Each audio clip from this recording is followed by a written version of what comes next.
pong paddle boards. What the fuck is this shit? Hey, put on Angel with Shaggy. Angel? Yeah. It's Yeah. coming up. But who's gonna have your back when it's all done? Alright, are we rolling? You're watching MMAnytt SKÅL! Oh, brand new episode. So good to see you guys again. I know, it's been a while. Ages. It's been a minute. Stockholm was like so long ago. What a great event that Things was. have changed. Man, how okay? about the main event? What? Wow. That was And- crazy. And that co-main. Oh my. Who would have known? No spoilers. No spoilers. Yeah. People know already. You guys know what we're talking They've already moved about. past that. No tape delays here. We're actually, interesting enough, we were in Stockholm for an undisclosed time a month ago to talk about Gustafsson versus Teixeira, which now, as you all know, That's in the past.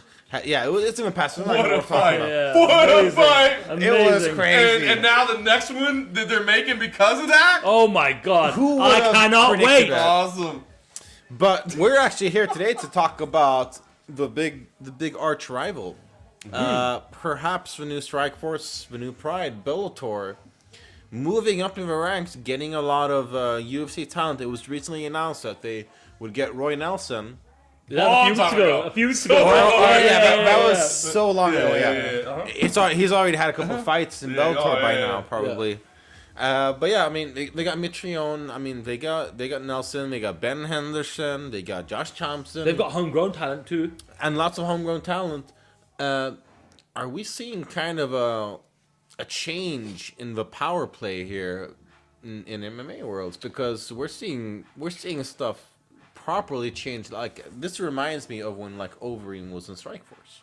I feel pretty strongly about this, okay? And what I feel is, I think it's great that there's another player on the scene. I think it's great that a guy like Roy Nelson has a place he can go get a contract. Right, an option. And to be honest, I think Roy Nelson in Bellator, for instance, is a phenomenal fit. You know what I mean? Like, I don't think he's an elite level fighter anymore. And I don't mean that in a disrespectful way. I just don't, I mean, is he going to go beat Stipe Miocic? I don't think so. Yeah. You know what I mean? So, like, he's not challenging for the title, but, like, I think he's more valuable to a brand. Like, I mean, that guy is so personable. He's fun. He's fun. Yeah. You can put him in fight. So, like, I think he makes more sense in Bellator. I think for Bellator it makes more sense. I think for Roy Nelson it makes more sense. So, to me, like, I think it's a great thing. So, but here's what I say. I don't think the power is shifting. Like, and I always say this, and I mean it. And I don't mean this in a disrespectful manner either. But, like, to me, there's nobody, there's no, like, 18-year-old kid, 19-year-old kid, 20-year-old kid that's waking up every morning, going to the gym, lacing up the gloves and be like, God damn it, I can't wait to be a Bellator champion. You know what I mean? And they want to be a UFC champion. Yeah. That's what they want to be. That's the hype, man. They want to be in the UFC. But I've always said, and I do believe this, man, like, you have two options as a fighter. If it's important to you to say that I am the best in the world, if it means that, like, if deep down in your heart you got to know I'm the best in the world, you got to be in the UFC to do it, man. You got to be in the UFC to do it. Tell that to Muhammad Khalidov. Well, that's what I'm saying. That's the only way you can prove that you're the best in the world, because you got to consistently beat the best in the world. But if you don't care about that, if you're saying, like, man, just show me the money. If you're a pure prize fighter. If you're a pure prize fighter, great way to say it. If all you want is the money, you want to make sure that your family's set up, and there's nothing wrong with saying I'm in it for the money. Nope. Like, dude, it's a job. You know what I'm saying? Like, yeah. If you can get the most money possible, you can make sure that, you know, your house is paid off, your kid's college fund is taken care of. You know, you can invest in whatever, you know, post-fighting career business you want to start up.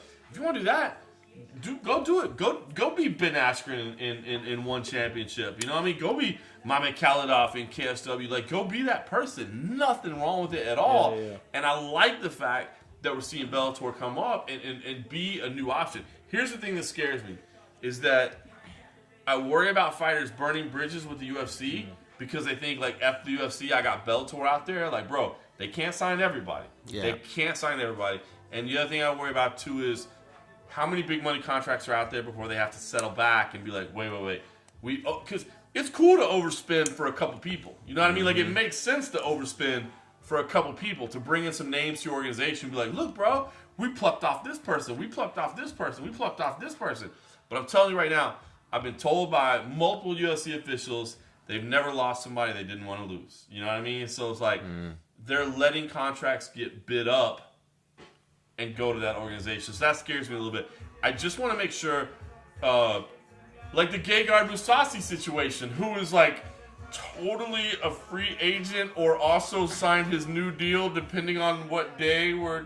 I let you know. Since we're taping this, in the future, I think he's doing it the right way. I love what he's saying. Like, I got an offer from the UFC, not exactly happy.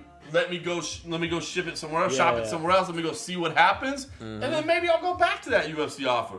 Just don't burn bridges, man. Don't burn bridges. Don't mother f any organization in the media. Don't, you know what I mean? Just be professional smart. and be smart. UFC, what? You're willing to pay me this? Thank you very much for your offer. I appreciate it. That. Yeah, exactly. I'm going to go see if anybody else will match this or beat this. You know what I mean? And go do that. I mean, that's the way it works, right? Your contract runs out. There's an exclusive negotiating period with UFC. After that exclusive negotiating period, then you can do open negotiations, and you can try from there. And that's real free agency, right? Yeah. That's real free agency. And I think that's the way it should be. My appreciation. Look, I will just weigh in and say this, right? As a European MMA reporter, this is great. Historically, It is. all we've had is, 5, if we're lucky, maybe 6 UFC shows in Europe to cover. And now Bellator is making a big move in this market. They're also bringing 5 or 6 shows to Europe, which means they need to hire and, get European talent under their kind of roster. It means more opportunities for us here in Europe. And look, just looking at the UK market, for example. So last weekend, Bellator 179, Paul Daly versus Rory McDonald. It wasn't last weekend because this is in the future. Oh, a few months ago. Yeah, sorry. a long What time am I ago. thinking? Like 6 months ago. or 3 or 1 or 2, yeah, exactly. whatever. Last year, when Paul Daly McDonald, Bellator 179, was aired on a 1-hour tape delay on Channel 5, it pulled in just shy of 750,000 viewers in the UK. That's the most amount of people in the UK that have ever watched any MMA live at its peak. That's crazy. more than the UFC on BT Sport or any other platform they've ever been on. Think That's about that for a amazing. second. That's incredible, right? Now, listen, I've always maintained, in terms of a brand, the UFC is so strong. Much, much stronger than Bellator. That's why Bellator, when they go to markets, especially in markets they want to put a marquee event on, they have to go with a big event as the headliner. Yeah. Which is why they brought Rory McDonald, one of the biggest, best free agency signings they've ever had. They brought him to London against Paul Daly. A year ago, before he passed away, unfortunately, they were about to bring the biggest draw in their company's history, Kimbo Slice, to London. So when they take a market seriously, like the UK, where they've got Viacom headquarters in London, people on the ground, they can make it very, very lucrative and profitable for all parties concerned, including advertisers, then it makes sense. I just think that it's just fascinating and a great time to be covering the sport where, fighters want to get paid more, and now we have a legitimate organization, and like you said, I know they can't get, a reported 400,000 for Rory McDonald to every fighter. I get that. But at least it gives fighters an option to at least have the conversation. Well, let's look at this way, because a lot of fighters, let me rephrase that. A lot of fans have seen sort of a migration from the UFC to Bellator as certain fighters having the chance to become a champion they perhaps never really were, but hasn't necessarily been the case, because we actually have seen a couple of fighters flop a little bit. In Bellator? Yeah. Well, Henderson's won. Let's just be real about it. Benson Henderson. He got pretty creamed by Koreshkov, won by Patricio Pitbull by leg injury, and then lost against Michael Chandler. Chandler smoked him. And we've got Koscheck, who was coming off of 4 or 5 straight losses, and they put him against some guy we found at Home Depot, and he won. Sonnen came in against a Tito Ortiz and lost. But then again, adversely, Rory McDonald came in. He's a big star for them. I think he's a big star for them, especially in that Canadian market, right? Now he's come in, had his debut 6 months ago. Obviously got his win over Paul Daly, who's coming off a highlight reel knockout of the year contender, and now he's going to be put into that title contention. They got Lorenzo Larkin.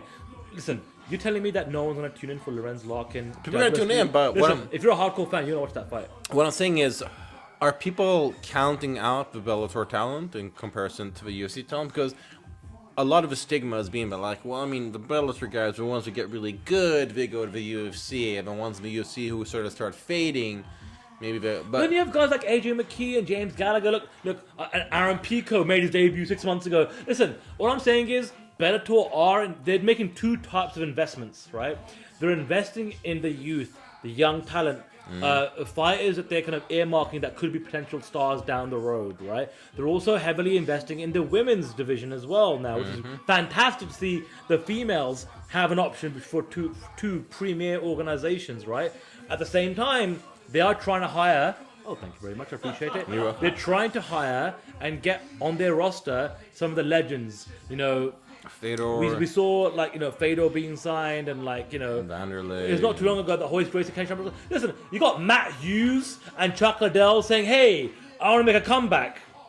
Where are you gonna go? Yeah. Bellator gonna give you a paycheck to fight for them. Well, let me, and that's why I want to chime in. Let me see this. I honestly like for instance, I'm a huge AJ McKee fan, dude. I think he's solid, dude. But I think honestly. And I think it's cool, like the stuff they did, like signing the wrestlers, like an Aaron Pico, like 0-0, like watching this developmental program. But I mean, honestly, I honestly think Bellator is better off not worrying about the developmental market, because I think any fighter they develop is going to have to answer the question: when are you going to the UFC? When are you going to the UFC? Do you want to go to the UFC? Do you matter in the UFC? I honestly think, like for instance, it's so ridiculous. Like Vitor Belfort, right? Who fought recently, or anyway. Perhaps. But he fought at some point in time. He doesn't belong. I mean, it sucks because Vitor in the UFC, first of all, they pay him a lot of money. Yep. Second Big of all, star in Brazil. Yeah. Huge star in Brazil. Huge star in Brazil. So, you got to put him from the UFC's perspective. You got to put him against top Vitor talent, right? versus Chael Sonnen and Bellator in Brazil. Well, that's what I'm saying. Vitor versus Vanderlei Silva. Who doesn't send him? Fuck, yeah. There's no fight Can in you the UFC. imagine? There's Vitor no fight in versus the UFC, guys. Fedor. I Fuck need to it. see Vitor versus this guy in the UFC. There's no With no fights. you start a program? Yeah. But in Bellator, dude, so honestly, like, I know that may sound bizarre to say, like, dude, don't even worry about it. And I know that, nobody ever wants to be like, yes, we're the seniors home, we are the legends, division that Vitor wanted.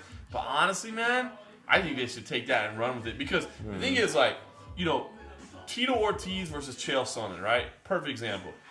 You want me to pay $50 for it? Nah, I'm good. You want me to tune in live for free on, like, Spike?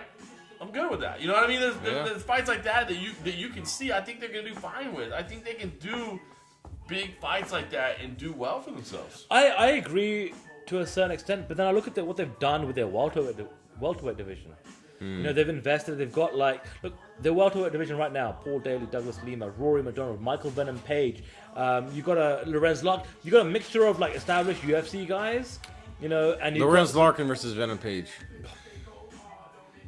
Listen, if we're going to switch the conversation to McVeigh and Page, I think sooner or later we're going to start to see him fight the true best of the best. The reason Larkin versus Page makes sense is because you're bringing in an ex-UFC fighter. Yeah, you see what I'm saying? exactly. I don't think you. I get it. Yeah, you're right. That brand, I used to fight. Listen, Bellator 179 6 months ago. Like I said, when it aired, they had a graphic on screen when Rory McDonald was walking down the aisle, and the graphic was notable wins.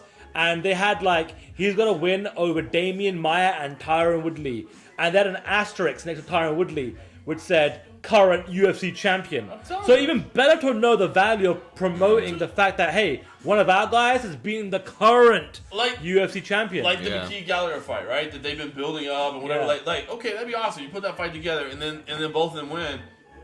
Do you still feel like you know about that guy, or do you still feel like, well, I need to see him against some proven talent, somebody I know? And I feel like they're always going to have to filter in ex-UFC fighters. I think you're right. I think if a fighter is truly legitimately money aside, just wants to know in his heart of heart or her heart of heart that when my career's over, I want to know I fought the best and I was the best. You got to go to the UFC. But if you're a prize fighter, you're hoping Bellator keeps doing what they're doing. This is a prize fighter's market right now. Oh, yeah. It really is. If you don't care about titles and championship belts, and you just care about your paycheck per fight and sponsorship opportunities outside of the sport, This is a great time to be in the Hey, industry. fucking Fedor Crow Cup 2. It's ridiculous, but come on, dude. If it was free on Spike, God.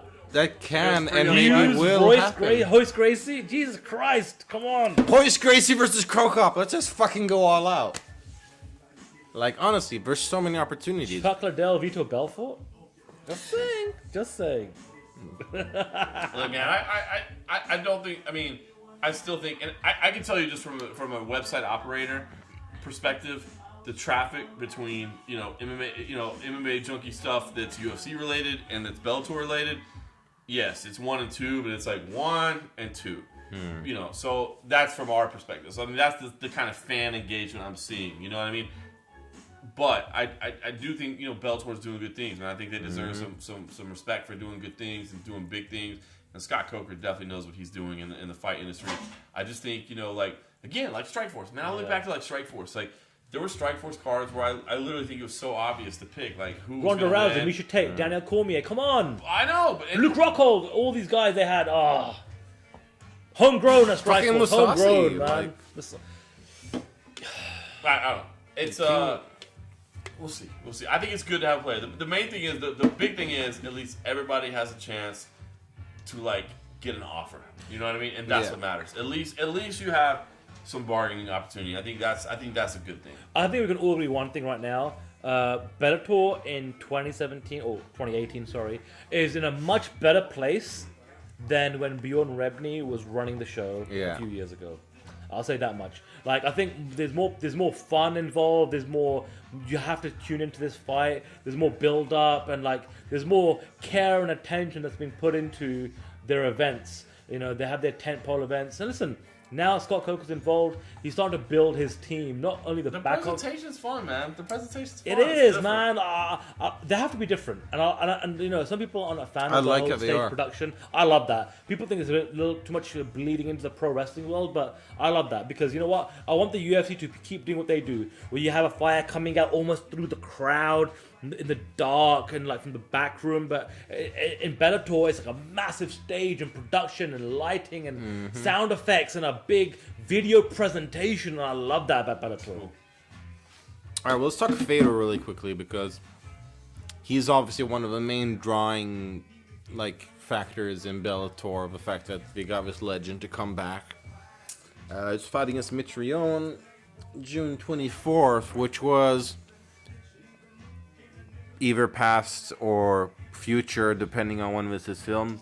We'll dub something in. That fight was amazing, by the way. Amazing. If we've seen it, we're actually not sure. In theory. But let's just talk really quick. Like Fedor, like if you got like guys like this coming over, is this the right move for them? Is it the to bring a guy like Fedor? Yeah. I mean, for Fedor himself, like, is this the right move for Fedor? For Fedor, it's the right move because there's nowhere else where he's going to get that kind of platform. You know what I mean? Yeah. So I think it's good. In North America, it's interesting because I mean, how many organizations has Fedor been a part of that aren't around anymore? You know what I mean? So that's the part that's a little bit scary. But no, I mean, I think it's good to have opportunities. I think it's good for him to use that platform. I don't know at this point that Fedor is quite the draw. I can tell you that before the canceled Fedor Mitrione fight, like myself and Cole Coffey, Ken Hathaway, we went out to San Jose to cover that fight. We weren't getting the numbers we thought we were going to get. Really? And I think that was part of us like looking historically, like Fedor, you know what I mean? We weren't getting the numbers. We would have been better off. Dude, when they were talking about like, Chael Sonnen stepping in or something, I'm like, fuck yeah, I could Chael. You know what I mean? We would have done better there. You know what I mean? So we weren't getting quite the drive out of it that I expected. But still a star. Still, yeah, I mean, definitely still needs to be around. Like I said, legends of sport, bring those recognizable names. Yeah. All right, well, if we look at the foreseeable future for Bellator, do we have any UFC fighters who we see perhaps going over? We talked a little bit about Vitor Belfort. Yep. Do we see maybe like a Dan Henderson going over? Like, imagine a Dan Henderson, Chael Sonnen. It wouldn't surprise me. I mean, look what's happened already. I think they've set the trend. And, like, it depends if, like, some of the old-timers want to continue to fight, right? I mean, for example, I don't know how many fights BJ Penn has left on his contract. But if he was right now out of contract and available on the free market, You know, and BJ Penn. he would Michael actually be a Chandler. great fit for Bellator right now. If he Yeah. wants to continue to fight, they would matchmake him perfectly. Oh, yeah. They really would, man. Did he give him a bunch of Mexican guys who just finished making their tacos and got out into I the mean, cage? like, listen. But don't forget, there's also a lot of fighters that Scott Coker had a relationship with at Strikeforce, like the Luke Rockholds and the Daniel Cormiers and Gegard Mousasi's, and you know, there's a lot of guys that perhaps it's a very interesting time in the sport because in the UFC. There's a lot of things coming up on the horizon, like the new TV deal in the next year and a half, right? There's a lot of discontent, for example, in the middleweight division, considering how they've been kind of, utilizing Michael Bisping as the champion and trying to matchmake him against GSP, and you've got Luke Rockhold speaking out. So, I'm very interested to see moving forward how UFC fighters play out their contract, whether they do sign, before their current contract expires, whether they do go out to the open market. Listen.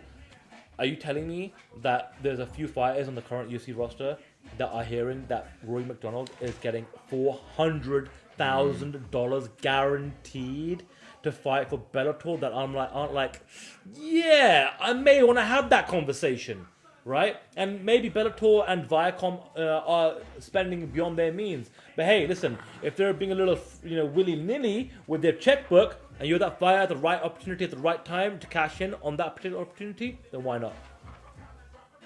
Competition time. All right, we. Oh, Jesus Christ. Okay, this was. This is a brand new segment for this brand new show. Which is in the future. In the future. We're all picking one. I was not expecting this, believe it or not. Okay, so I'm good. I'll pass the ball to the next one. So I passed. I'm good. Mine says pass the ball next one, open another beer. You have to open another beer. So what does that mean? I passed the ball to the next one. You have to open another beer, which is not, Oh, not going to be a one hard at a task. time. Fuck. Okay, that's mine. Well, I passed. We all passed to the next one. Ah! I gotta All open a right, beer. so you have to open a What new do you beer. have? It was passable to the next one. Okay, can I see it? Can Okay. I yeah, is that going to fuck around? Yeah. I'm not lying. Why you always lying? I'm not lying. We are filming this in 4K, and right now, we'll zoom in on this, but it says pass the ball for the next one. FYI. You're supposed to pass a bowl, not fucking read the notes, you fucking cheater. Oh, okay. Okay, here we go again. I have to do another one. Both. Pass the ball to the next one again. Okay. It's getting tight. Pass the ball to the next one. Okay. Why am I the only one that has to open beers? Well, what did I say? What did it say? You are eating the harikiri hot dog. Oh, shit. Okay, this means that John will get a lot more sausage in his mouth than he's used to. I have not agreed to this. I signed no waivers. This means that John will eat an extremely spicy hot dog, and after having sausage in his mouth, Then he'll eat the spicy hot dog. If you are ever in Stockholm, you have to go to Hell Dog. Just Google it, find out where it is, and how to get there. Hell I Dog. gotta open another beer. F you, pear. I'm not eating the hot dog. Harikiri. Hey, No. either you're eating the harikiri hot dog, or you're eating Pear's hot dog in the basement. Out of the Harikiri. See you guys in the basement. It's a normal Tuesday for John. Oh man. All right, well, let's just go on to a little bit more. Some of the UFC fighters that we've got in the UFC or in Bellator right now. We talked a little bit about Koscheck, Roy McDonald, and Benson Henderson. Let's take Josh Thompson, a guy who may or may not have flopped a little bit as well, getting in there. Or what do you guys say? He's about as successful. Josh Thompson does well for himself, man. He's done really well for himself, man. Again, Scott Coker guy, man. Oops. Loves fighting for Scott Coker. He's done it for a long time. He loves fighting in San Jose. You know what I mean? So, dude, I think it's a perfect fit for him. I think that's a perfect fit for him. And I don't think it's, he knows he's at the end of his career, man. He knows, Yeah. Kind of what's up, and he's very realistic about it. Hasn't always been the most excited to engage the media at all times, but I think now it's just kind of understanding of where he is. But I think he can still compete. I think if he wants to still keep competing, I think he still can. I think he's got a handful of fights left. I mean, the good thing is, the Scott Coker style of matchmaking is not afraid to make the right fights for the right guys at the right times to sell the right tickets. You know what I mean? Doesn't always work out though. It doesn't. Every fight doesn't have to be against number one versus number two. Yeah. That's what I said. We started out. Do you want to be the best in the world? Do you want to make money? Yeah. That's it. It's funny because I think about, I don't know where Gilbert Melendez is right now in his current UFC contract, but at some stage in the next couple of years, I can see him potentially signing for Bellator and fighting for Scott Coker. His wife, is fighting for Bellator right now, so there's obviously a good reason for that to happen. And listen, if Josh Thompson's going to stick around for a couple of more years, can you see perhaps Thompson Melendez again, but under the Bellator banner? I can. Yeah, it could definitely happen. Thompson Melendez 7. Yeah.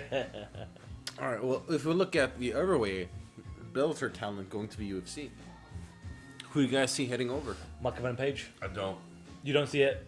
I don't see it, man. Okay, go for it. Michael Venom Page, I knew that was the name that was going to come. Yeah, That's why I was I so know. ready to react. Yeah. I think Michael Venom Page is a perfect Bellator fighter. Mm-hmm. I think he represents a market in England. Mm-hmm. He's got his style. I really have to pee. It's your show. In the minute of the hot take. I was expecting this not to go, but like You're expecting it not to go this long. You're the one that decides how long it goes. I know, but just give me like fucking 30 seconds. It's time, mate. All right, you can take that off. Listen, all right, let me. Wait, I just have to take a picture. No. Yeah, Go pee. Okay, I'll be right back. The worst show host ever. All right, so I do want to hear. So, Okay. Because I do want to hear the other side of it. So, Yeah. from my point of view, is that listen? I mean, Bellator fighter, dude, like big fish, little pond, right? You know what I mean? Yeah. They can match him up stylistically. I mean, we know they haven't been quick to test him. Like they've been putting him against Sure. matchups, and I'm not trying to denigrate his opponents or anything, but they haven't been quick to rush him to the top. And I feel like he is becoming a very big star for them. And because of that, I think he can be compensated at a premium level. You know what I mean? I don't know about a $400,000 level, but I think he can be compensated at a premium level. I don't know that he would get that same type of respect financially, and I don't know that stylistically he just wouldn't run into some tougher fighters in the UFC. So I don't see necessarily the UFC really wanting to chase after him, because I feel like, I'm not saying he's peaked. I don't mean that to be disrespectful, but I feel like he's getting close. Right, I get it. Isn't he? You make some valid points, right? So here's a few other points that I want to add to the conversation, I suppose, right? Michael Bisping doesn't have too much left in his career, even as champion. Mm-hmm. I think we can all openly admit that, right? He openly admits it. He Exactly. says, if I lose, I'm done. Exactly, right? So outside of Michael Bisping, who do you have in the UK that can legitimately headline a UFC card? Now, they went with Jimmy Manuwa earlier this year, but that was met with a lot of resentment from the fan base here. And a lot of that resentment was made from fans that had already purchased tickets expecting a more marquee main event, right? Now, Manuwa could potentially go on to be the light heavyweight champion, fine, Yeah. right? But I just don't see, who is that next big British UK star coming out of the UFC roster, right? All right, then I might not have the education.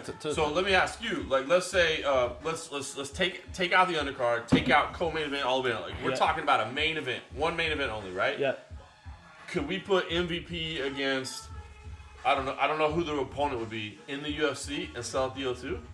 Michael Venom Page, Stephen Wonderboy Thompson in the O2 Arena, promoted the right way, and if he is still currently, don't forget, he's still undefeated. Yeah. Right? He's got a highlight reel Yeah, knockout. let's say for whatever reason. Yeah. For whatever reason, that momentum. Bellator's we're tying this guy, we terminated his contract, he's done. And the UFC's hey, we'll snatch him up. Michael Venom Page at the O2 Arena in London, his home yard, a home background, with a UFC promotion.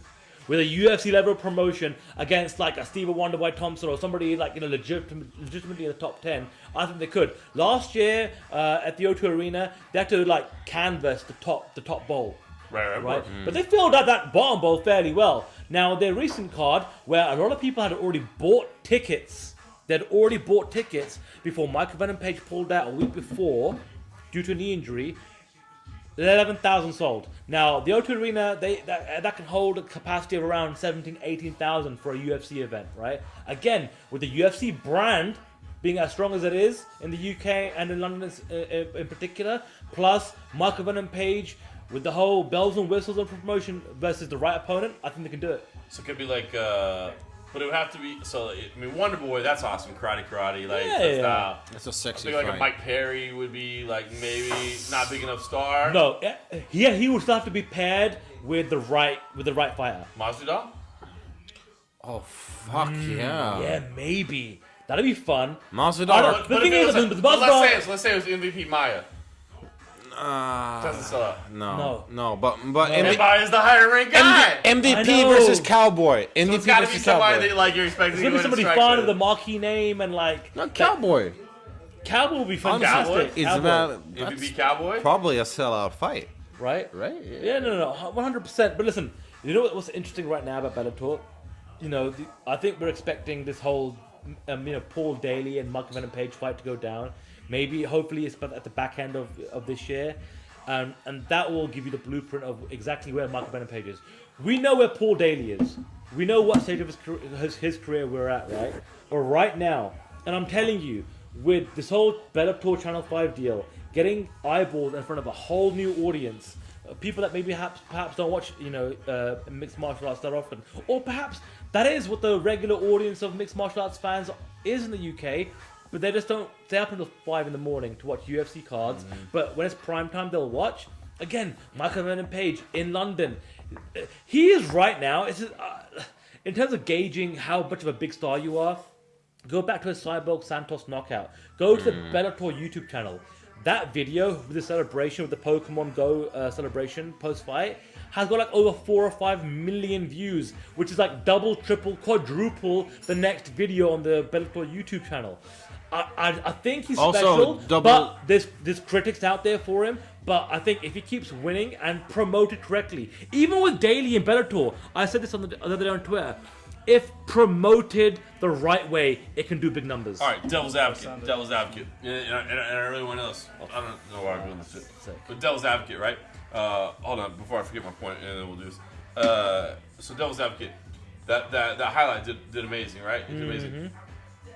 I got two questions. First, and this might be hard to remember or to know.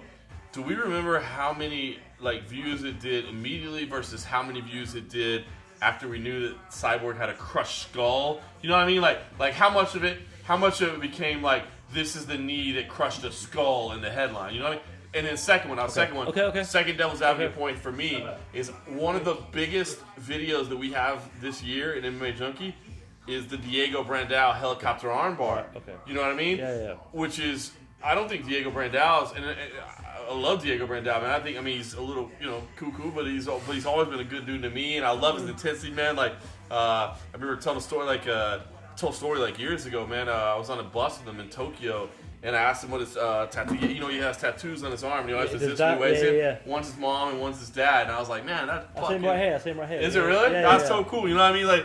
So here's a guy that, everybody thinks is crazy, but, man, he has love for his family. But that was one of our... Now, that helicopter armbar was sick.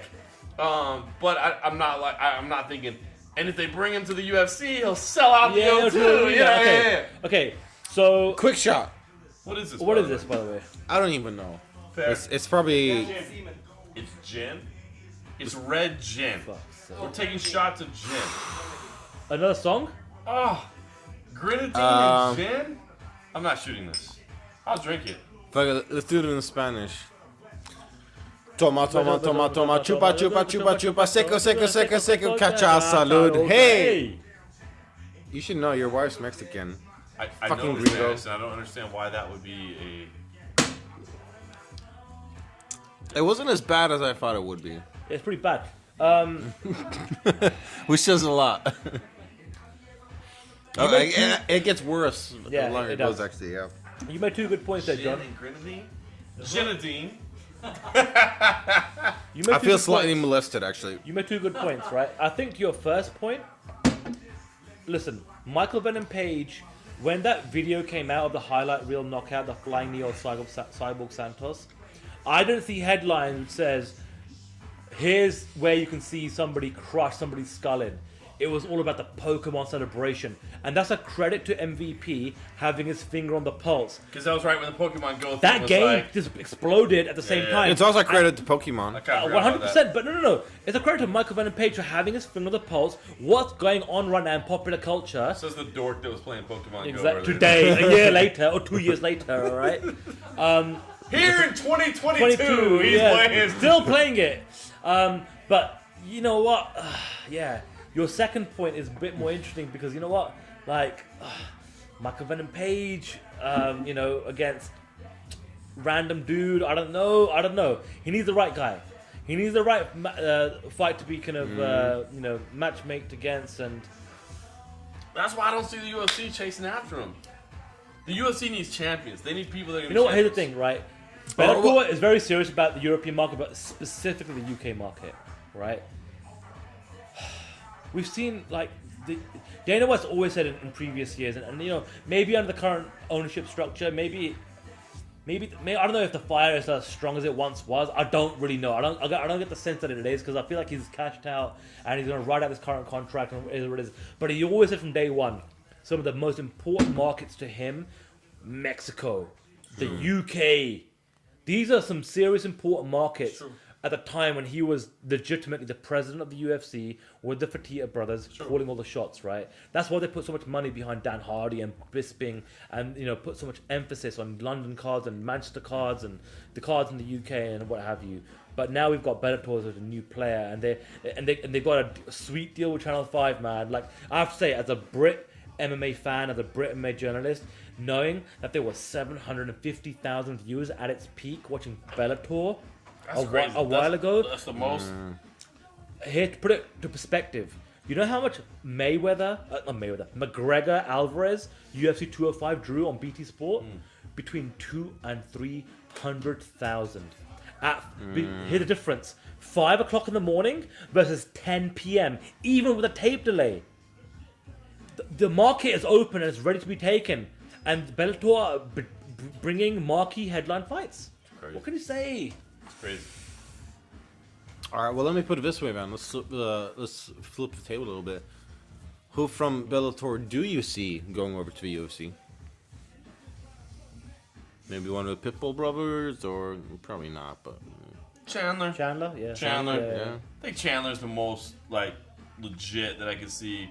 But that said, I know they take care of him. I mean, it's kind of funny. I mean, it's not like it's a secret or whatever, but the MMA Junkie radio guys, they literally, Michael Chandler's their landlord. Like, they're in his house. You know what I mean? Yeah. So, I guess we have some intel there. You know what I mean? Like, he's pretty happy with his compensation.